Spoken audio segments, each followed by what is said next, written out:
Hi guys, I'm Anne. This is Of Words on Paper.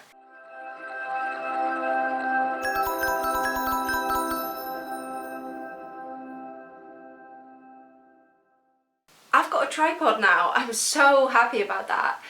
It was recently my birthday and I just got this tripod and now I can do all sorts of angles. Before I was using a pile of books every time I wanted to film a video, which was quite annoying, so now I can do things a bit more easily.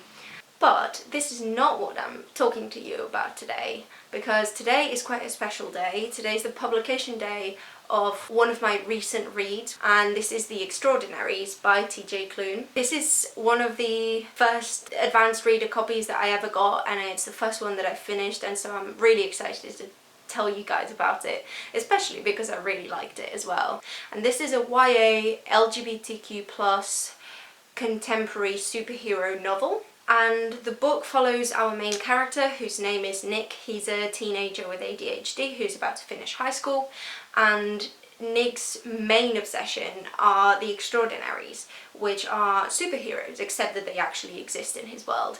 And the city that he lives in, which I think is quite inspired by New York, if I'm not mistaken, has two Extraordinaries. Their names are Shadow Star and Pyrostorm. And Nick is a huge fan of Shadowstar. He's got a big crush on him. He writes fan fiction. He's very well known for his Shadowstar fan fiction. And so one day, when he almost gets mugged and Shadowstar saves him, he starts getting obsessed with that and decides that he will become an extraordinary himself, so the Shadowstar can fall in love with him and they can live together happy forever more. Except that obviously things don't work like that. From then on, you see him and his friends get into all sorts of situations. All the things that he tries are just wild, and his friends end up helping him because he enlists them in this mission. And what follows is a very heartwarming, really sweet story, almost a coming of age. There's such a huge variety of representation. You've got anxiety representation, you've got the ADHD representation. There's also lots of queer rep. The main character is gay. There's also bisexual rep. There's also lesbian rep. Nick's three closest friends are all queer in some way. There's Seth Gray, who is Nick's bestest friend ever. They've known each other for so long.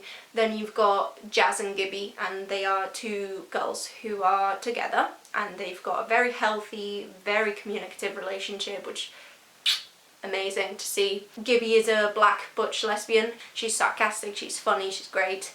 And then there's Jazz, and Jazz is Gibby's girlfriend, and she's a stereotype-defying cheerleader, and she could literally wreck a man, which is great. You see her doing that a couple times when she gets introduced, and it's just great. The characters are lovely. One of the things I've really enjoyed about the book is that all the relationships, all the family relationships are portrayed in a very healthy way.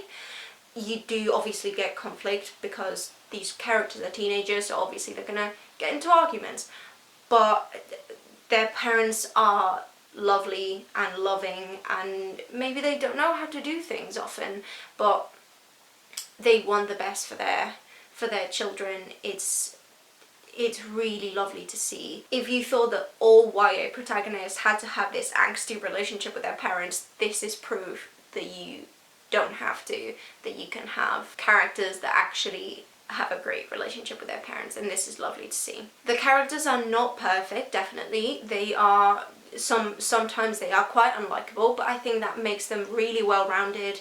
They're very nice to read about. And yes, as I said, to see a sapphic relationship that actually deals with their problems in a healthy way was just made me so happy. My only slight complaint with the characters is that they sometimes felt a bit younger than they were supposed to be, but I also feel like it might be me not remembering exactly what I was like as a teenager. Like, maybe teenagers do behave like that and I'm a bit too old to remember. So I'm not too bothered about that. The other complaint I've seen people talk about is that the pace of the book is slow, and this I completely agree. I did think it was quite slow. It could do with 100 pages less, for instance, but then again, you get to know the characters really well throughout these 400 pages, so it's not necessarily a downside. It's just that if you're expecting a fast-paced book, you won't find it.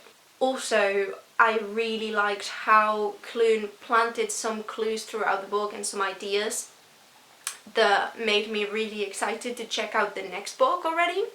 Because in case you didn't know, this book is the first one in what's going to be a trilogy. Consider me excited for the next one. And yet, to finish, I will say one of my favourite things was how the plot was handled. I think TJ Klune's handling of the story and the plot twists was masterful. It was very cool that it led you to think something, and I'm gonna try not to say anything that could be spoilery for anybody. He makes you think something throughout most of the book, and you think that you know it, but it's the character that doesn't know it. But then when you reach the plot twist, he subverts your expectations completely, and it was crazy good. And to be fair, I'm not very good at guessing plot twists, but the whole leading you down this avenue of thinking that it's going to be like this and then just changing that whole thing, and it doesn't feel gratuitous, I thought was wonderful. But yes, I can't say enough good things about this book. I've not seen many superhero books recently. I know there was Marissa Meyer's Renegades and some others, but it's not a very well-treaded subgenre of YA, at least.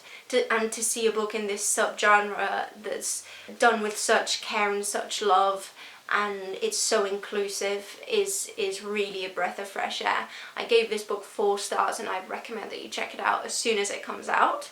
And I think I'm going to leave it here. I hope you guys check out this book. I really enjoyed it. I think it's wonderful. Thank you to Tor Books for providing me with my advanced reader copy through NetGalley. And yeah, I will see you in the next video. Happy publication day, The Extraordinaries.